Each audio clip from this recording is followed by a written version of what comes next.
Hello and welcome to our first Anfield Wrap reaction show to the tragic news about Diogo Jota and Andre Silva, who passed away on Thursday earlier this week. The normal thing I do in these instances is say that no one has to listen to this. You can choose not to listen to it. You can choose to put it to one side to listen to it another time.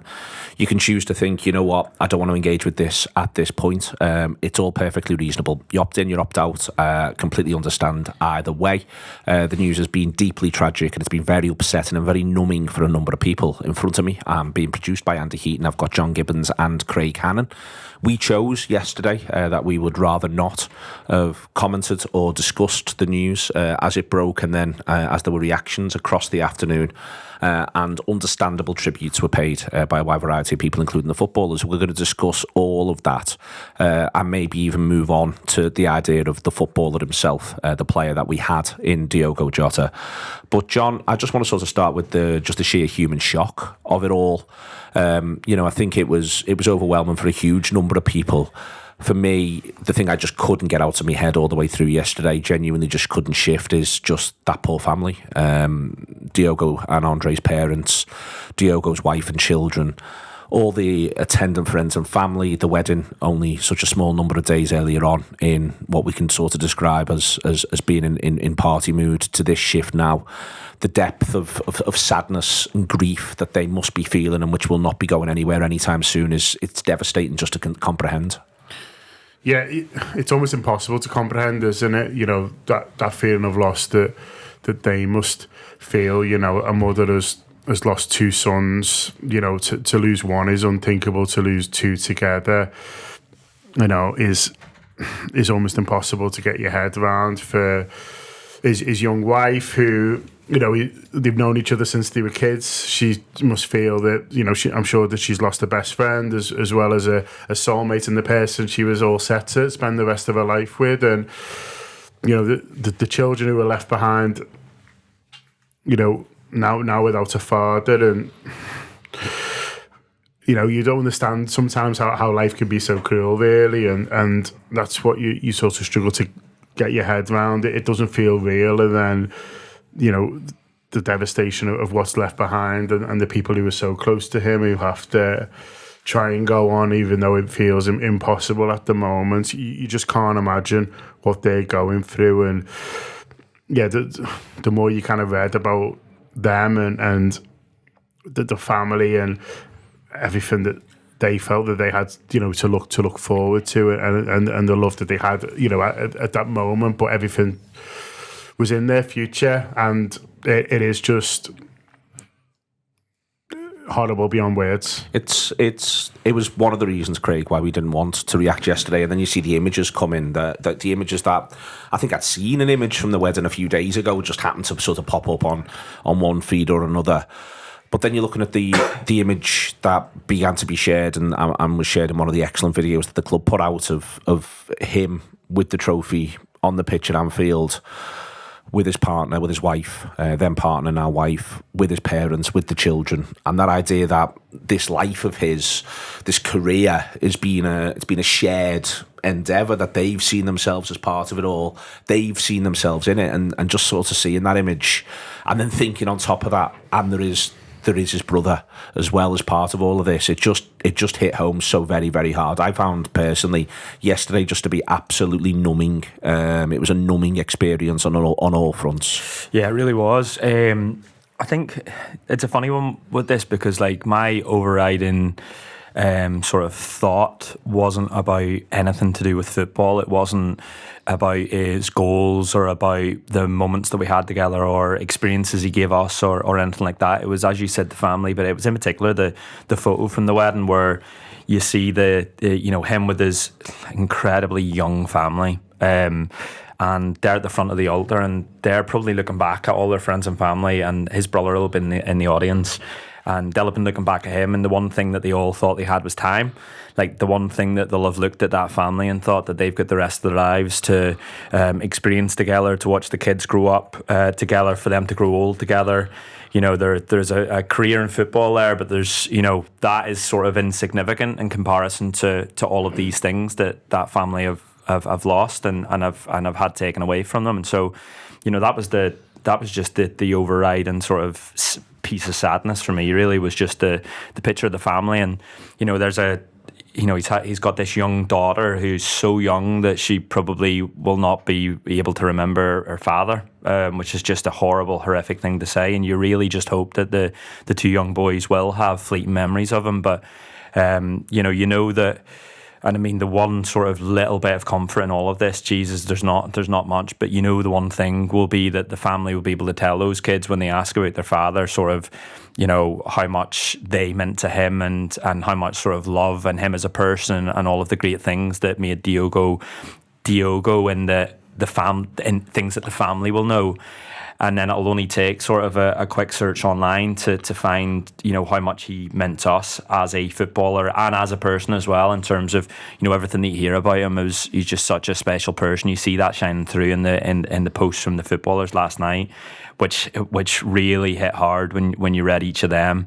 But those kids will be able to have a look very quickly and see how much that their dad had meant and the impact that their dad had on Liverpool FC, on the wider footballing world. And I know over the next few weeks everyone will show them even more. Just want to come back to you on that, Craig, in terms of the response of the wider footballing world, his teammates internationally, and obviously the ones that we're closer to at Liverpool. There was, I think, within all of it, it was what came through was his essence, how much they loved him, how genuinely sort of good everyone thought that he was, completely.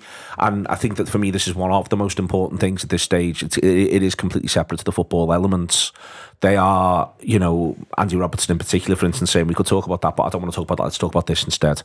And I just found that sort of to be deeply moving. But that it does feel as though, he had a hugely positive impact on the people around him, Diogo, but also it was interesting seeing the reaction from people who'd worked with his brother, and they were saying the same thing as well. And this is back to the impact that it's had on the family. It's the two of them. The two of them were obviously the sort of personalities that lit up rooms, that were great to be around, and seeing that and thinking that that's been lost is devastating, albeit in the context of the fact that it is just warming that there is such rich tribute being paid to both of them as people. Yeah, massively. For us as fans, death like this is a strange one because I've never met him, but I've been with him for 5 years.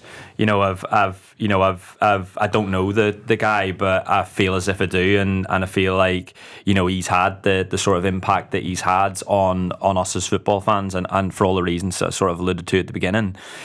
But then you start to read the footballers and it's their mates. And what I think everyone's going to find very difficult is the fast moving of football over the next few weeks. There's a tour in 3 weeks. There's a season that starts in a month.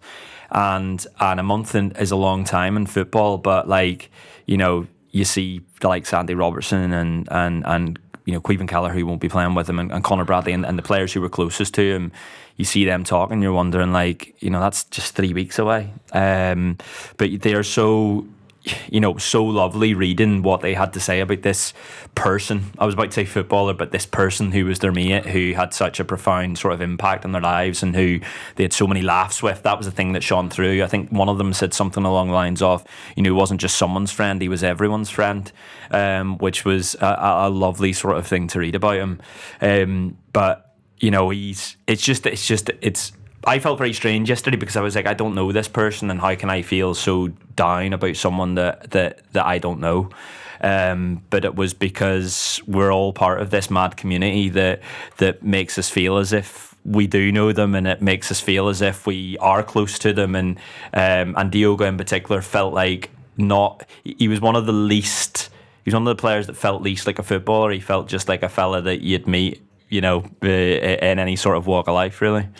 There is, with Randy, discussing those aspects in terms of the way his personality shines through at this stage. I think there is with that a reminder, really, that most of them are. There's very, very few genuine, absolute superstars. Most of them are remarkably normal people who've worked ever so hard to end up being where they are.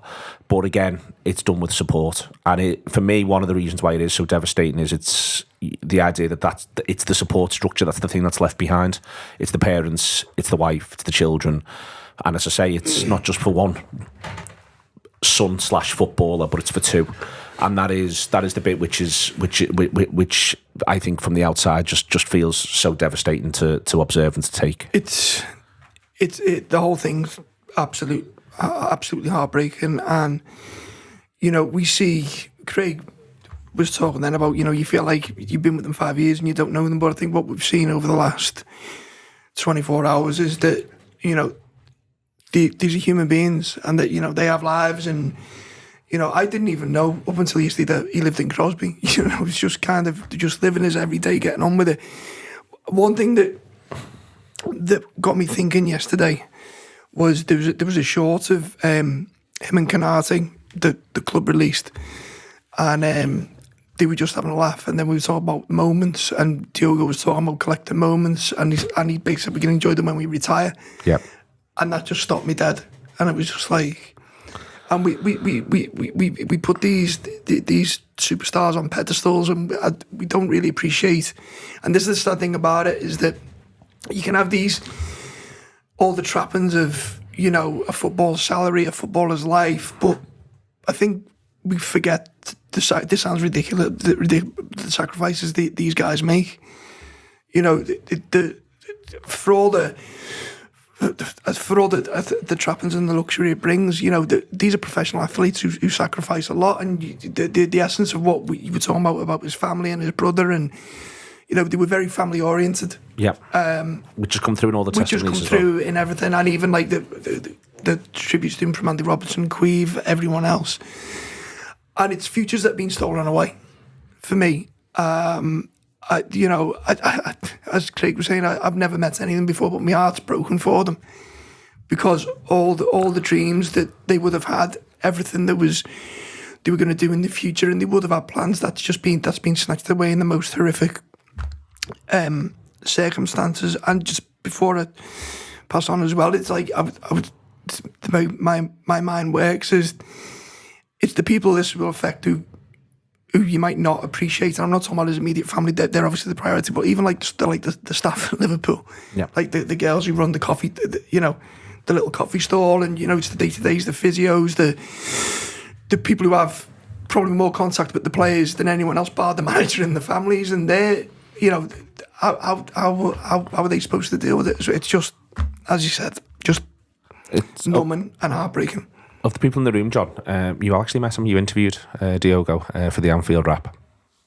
Yeah, it was a few years ago now. It was before the League Cup final, and he was playing really well at that point. He just got a little injury, but he was coming back from it and was on the bench for the League Cup final. But it was just after that January where all his mates got off, and he just went, "Don't worry, I've got this," and scored all them goals, and so it was about a month after the Arsenal League Cup game, which I know is one of your favourite aways that you went to. He scores twice, and he's brilliant, and he's just fantastic. I mean, he loved scoring against Arsenal, didn't he? He got so many of his goals against him, but I think it was just after that, so it felt like. It felt a big deal to get him, and when they said you can have Jota, I was really pleased, because I was keen to meet him, but also he felt like over that last sort of 6 to 8 weeks, especially before he picked up that little knock, that he was like he was the hottest star. He had the great new song, and then he just sort of wanders in unannounced in his sliders. I remember it's normally like. You've done some of these interviews as well, Neil, and you set up and you're waiting around, and then it's like the footballer will see you now, and type thing, and he just kind of like strolled in his sliders, I remember, and just sort of was so relaxed. It was kind of unbelievable, really. And I watched the interviews on YouTube, but I watched a little bit of it last night just to kind of remember how he was with the supporter. Because you obviously got your memory of the interview itself, but I just thought. I remember just being there. I remember I was walking with sliders. I remember being dead relaxed, but I wanted to watch how he was. And you watch it now, and it's just two fellas chatting about footy. It's unbelievable. really, because obviously all footballers are different, and all footballers, have their own sorts of personalities and the way they do interviews and something like that. And some of them are a bit on, you know what I mean? And some of them have got that big star quality, and some of them have got a bit of an aura. Others are a little bit more difficult for whatever reason. He was just so normal and so like down to earth, and so like, you just sort of have a laugh with him. And a couple of times I was like, oh, he's going to give me a footballer answer now, and he never did. He kind of like, he just like laughed and joked around. And we were talking about, I remember talking about the Leicester game where he scores the penalty and gives it to the fans, and I asked him about that, and I thought, oh, he's going to bat this away or go on, it was just one of those. And he was like, nah, they were doing my head in as well. Do you know what I mean? And I wanted to like give it to them, and I just thought, that's great that, in that moment we were just kind of like, it was like talking to one of your mates in the pub after the game, going, "Oh, wasn't it boss when we gave it to the Leicester fans when we scored?" You know what I mean? But he was the one on the pitch, kind of doing it. And I remember coming away just thinking, like, what a sound fella he seems. And then when you hear all the footballers talking about him, and that really comes across again. And you've got someone like Ronaldo, who's like probably one of the biggest stars in sport, never mind football, who's saying what a great fellow he was. And then you've got like at the other end of the spectrum, someone like Kevin Kelleher, who would have been a youth player for a lot of the time, saying what a great fellow it was. And that says a lot to me, really. It's like from a youth player who might not even make it at Liverpool, perhaps, at certain points, to one of the biggest names in football history, never mind in football at the moment, and they're all saying, yeah, Diogo's a great lad. That just shows that for him, he's not talking to people on, or what, unless you're one of the top stars I'm talking to you, or I'm only going to be mates with, like, when we click or with that, like, he just meet people how he meets them. Richarlison was one of the ones that stuck out for me, because you think of Richarlison, he's playing for Everton, so when Jota scores the one at the derby, you think, oh, there'll be reason. But he scores the equaliser in that game, that Jota scores the winner. Exactly, and for Spurs. And he scores that, and then Jota goes and scores the winner to make it 4-3. But it was, again, Richarlison spoke of him really, really warmly, but also in a way which therefore, really sort of, to me, back to them, was like the essence of footy. Like, he got beat by him, but it doesn't matter, because the way in which we all understand the way the game works. You play people who might be your mates at times. We do when you play 5-a-side or 6-a-side, and it's good to beat them, but it's not, it's not the end of anything. It doesn't mean, it's not. I just thought that one really sort of stayed with me, John, to be honest with you, in that way, because that again is a reminder of genuine normality. It's a game. First and foremost, and you don't that Richarlison clearly didn't carry grudges, but also like Jota wasn't giving it the big one to him afterwards or anything like that. There's that warmth, that sort of genuine, we're playing something here, but it is a game, I think, is really important. Yeah, I think for footy players, whether you play with them or even against them, like, they'll know the ones that, he's all right, Tim, do you know what I mean? He's a good lad, he doesn't try and do this or that, do you know what I mean? And they'll have like that healthy respect there for each other as professionals and as athletes, and that came across, with a lot of people who've spoken to him, like Declan Rice come out and stuff like that as well. And, there was and is a huge amount of respect for him within the game of footy, and that's obviously because of his talent, because he was a remarkable footballer, but also seemingly because of the person he is as well. And, he spoke to me, and when he spoke to me, he found a level. He was like, right, I'm going to speak to this guy like this. And obviously, when he speaks to, Mo Salah, he'd be speaking to him completely differently. But I think, like, good people can do that. I think good people can get on with anyone. I think because you find common ground with someone. Like, I love the stories from Robbo saying, chatting to him about snooker, and I was like, well, I didn't get onto that. Sort of, when I spoke to him, do you know what I mean? But he's just like, oh. You said you think, these boys are into this. Oh, what's this? I'll have a bit of an interest. Oh, it's good fun, this starts, isn't it? Oh, racing's good. Should we go? You can go. Let's go. And stuff like that will bring the boys. I love the picture of a few people have put it up. Robertson, I think, was the first to put it up of the mall at Cheltenham Racecourse. And what stands out to me there is, I think there's about 4 footballers, and the rest all work for Liverpool. I didn't recognise all of them, so some of them might be like, agents or friends or stuff like that. But there's more staff there than there are players. I think it's Andy Robbo, who looks like he's organised there. Diogo Jota, who just looks like he just wants to get stuck here and enjoy himself. And then is it Kelleher and Bradley there, isn't it? Yeah, two young lads, and then there's like people from the media team and stuff like that. Tony Barrett's on it, and you just think like, that's just like a lad's trip to the races. He's just going like, oh yeah, well, I've got into this thing. You can go to Cheltenham. Should we get a box? We'll all lash in and we'll all go. And it's just like, it just looked like a group of friends that like us have just decided, oh let's save up a few quid. We'll all put in some money each week and then we'll have a boss day at Cheltenham. It just sort of came across like that really, and that's what I mean about him always coming across like there's no like hierarchy. Like it's not like, oh, we'll go on a players trip or whatever. It's just like, well, it works into horse racing. Like, do you know what I mean? Like, let's go. Yeah. Oh, Matt McCann's coming, boss. Brilliant. Do you know what I mean? Yeah. Is he paid there for the bus? Do you know? It was that. It's just the most ordinary thing, and that's what comes across when you hear from sort of dealing with him, really, that it's not like, well, if you're not a star footballer, I'm not talking to you, or it's not like I've got me clique or whatever and I do this, and it's all like that wouldn't have even come out. Do you know what I mean? That trip, if it hadn't sort of been for this tragedy, you sense for stuff like that for him, it's just the most ordinary thing in the world, and so much of his life, it felt like he was just an ordinary man just with this extraordinary ability that made so many people happy. Yeah, I've got like one of the things I remember that I just sort of searched for last night, I've just sort of found again, it's just him responding to Mark Williams beating Judd Trump in the semi-final of the World Championships, and he's just put out, it's quarter past 9 on I think it must have been on the Saturday, he just put out, what a player. No one's managing a social media account there. He just wants to say to Mark Williams, you've been brilliant there, what a player. And everyone's like coming, there's like responses in there saying, Diogo, we've got Chelsea away tomorrow. Well, there's the stories of him like playing FIFA against just like kids, isn't it? And they're like, you Diogo Jota? He's like, yeah, I am, we can get on with it. Do you know what I mean? Like, are we playing or what? But he's just like, well, why wouldn't you? You play games with your mates. Yeah, that's what you do. Andy, what you end up with in amongst all of this is he has the experiences that he has with us. He seemed so delighted with the league win, so into the idea of the song. We don't get the whole person. The footballers do to an extent, but even they don't get the home life. It is that family that it comes back to. But seeing them on the pitch with them and with that joy, with them skipping around after Liverpool have won the league, it reminds you how much he cherished being part of the club and the city, how much he enjoyed being part of Liverpool, and they're part of our journey now and they always will be. Yeah, I think it just echoes what Craig and John been saying about what the relationships he had with people at the club, at all levels, all through the club. I love that photograph from Cheltenham. I thought it said a lot. It said more than you could write in about 10 pages.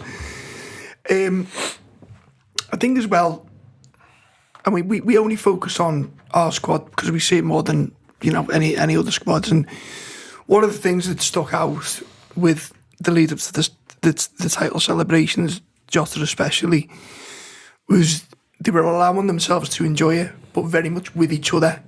Yep. There was no,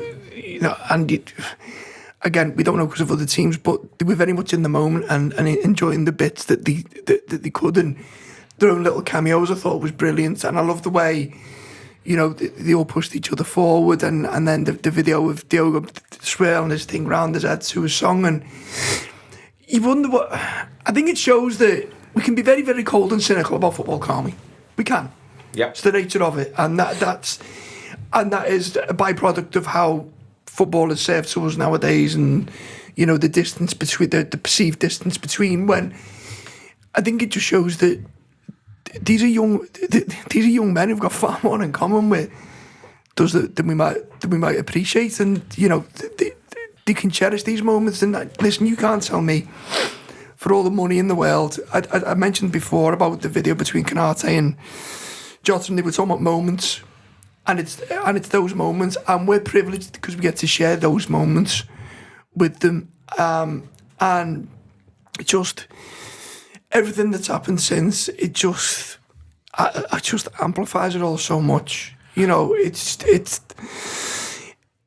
It's awful. Now I understand what you're saying about he's no longer with us, and what are we going to do next? And I think that's a really sad part of it.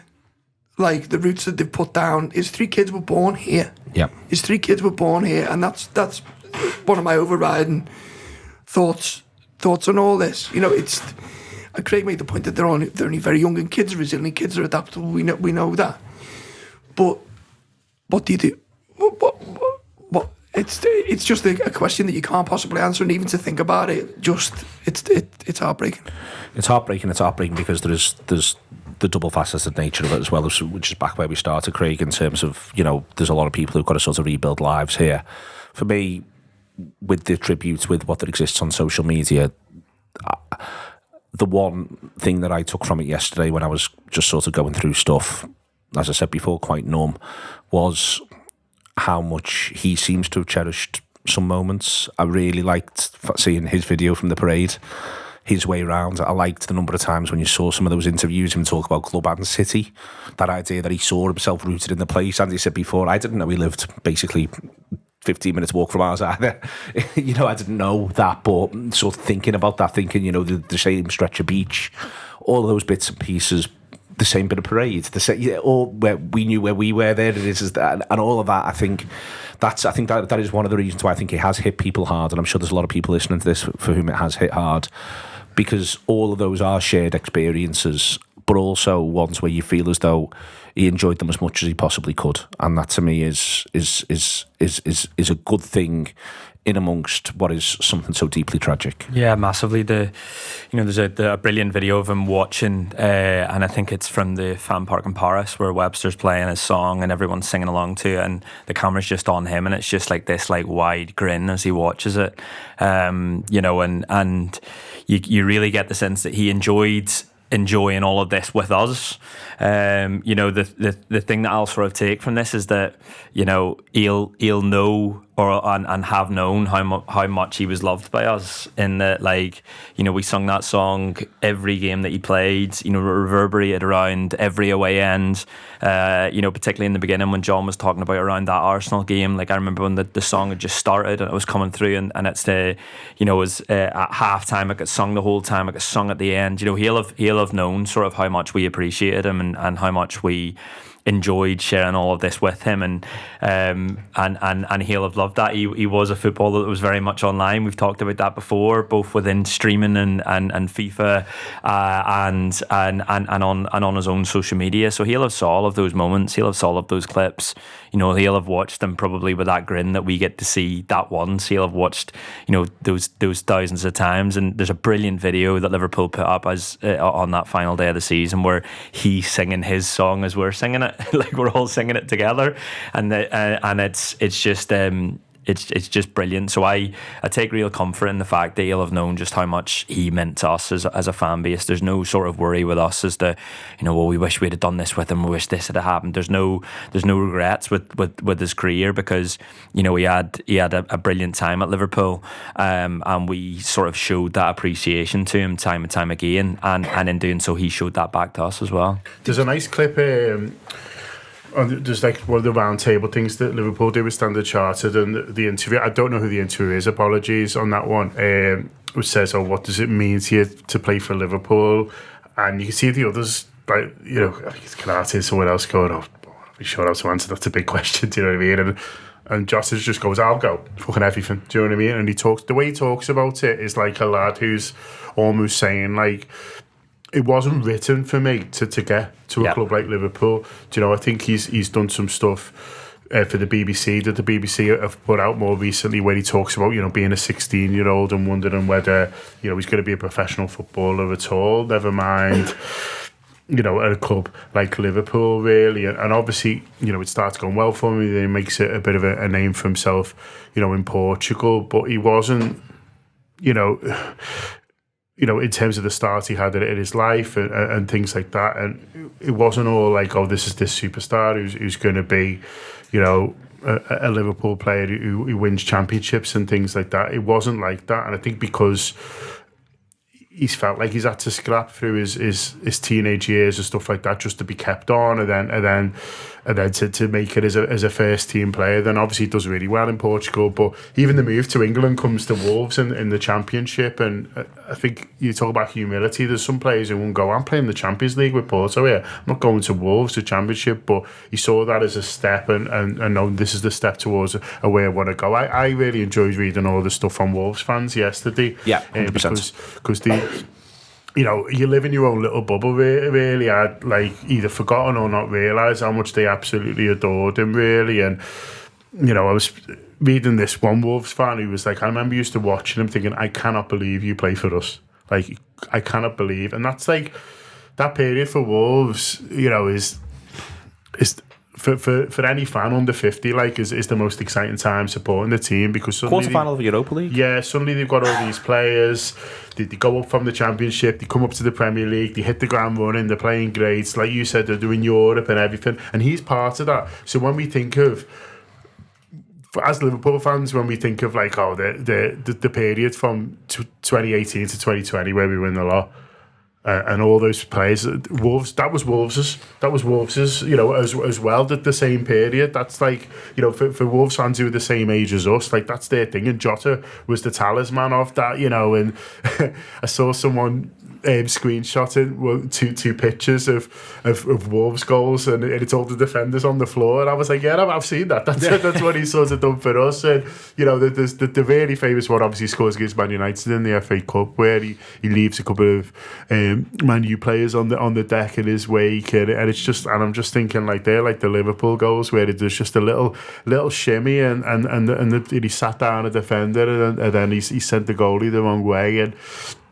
it was just really nice, you know, reading all that, really. But then he obviously goes to Wolves thinking, well, but then I'm going to get a big club from there, and that was the plan. And then he gets it. He comes to Liverpool, and even that sliding doors moment with COVID, there was the idea that it was all set for Timo Werner, and then there's a bit less money, and they're like, well, maybe we can get Jota. And so he'd have been aware of that. Do you know what I mean? He'd have known that it was a changing thing, and suddenly sort of he's in. But again, humility, instead of going like, well, I'm not being second best, he was like, I'm going to go to fucking Liverpool and show everyone.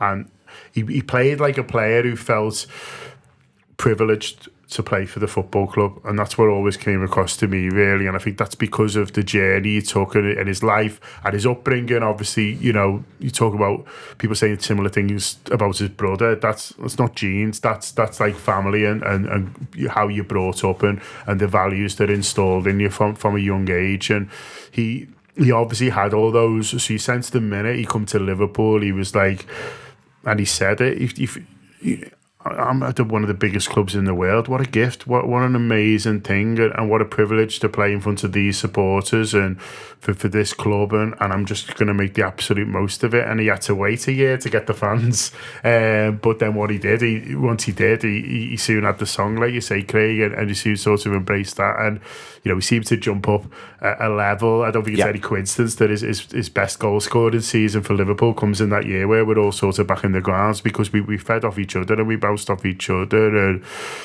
yeah, I just think